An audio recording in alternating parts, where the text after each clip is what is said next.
Je m'appelle Catherine, je suis personne de confiance en entreprise en Suisse.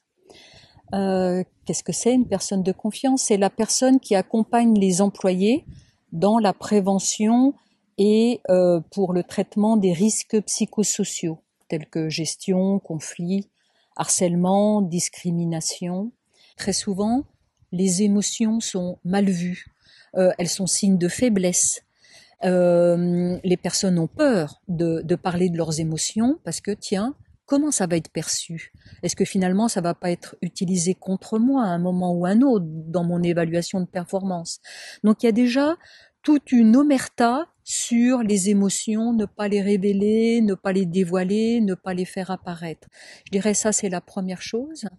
Et puis après, dans des entreprises où il y a beaucoup de diversité, beaucoup de personnalités différentes, beaucoup de ressentis différents, comment je collabore avec toutes ces personnes? Comment j'arrive à trouver des solutions, des manières de collaborer?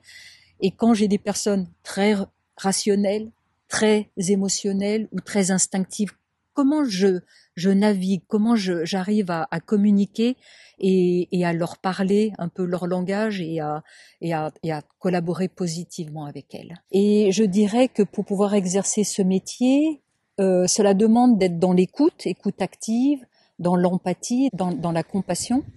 Et pour cela, ça veut dire que je m'écoute moi-même, j'ai de l'empathie pour moi-même, j'ai compris mes soucis, mes problèmes pour les transformer, pour pouvoir accompagner les personnes dans leurs soucis et dans leurs difficultés. La participation au processus Hoffman a eu un effet sur comment tu exerces ton travail? Oui, tout à fait. Je dirais dans une compréhension beaucoup plus du cœur, voilà, moins intellectuel, moins conceptuel, beaucoup plus du cœur sur d'où viennent les blessures. Pourquoi on a telle blessure, pourquoi on a tel comportement répétitif, pourquoi des schémas reviennent dans nos vies, à quoi est-ce qu'on se confronte régulièrement. Et pour ça, ça m'a aidé déjà pour moi, pour mon propre parcours, l'écoute de toutes les personnes qui participaient dans le processus Hoffman, et après, pour pouvoir aussi écouter ce qui se passe pour les personnes que j'accompagne.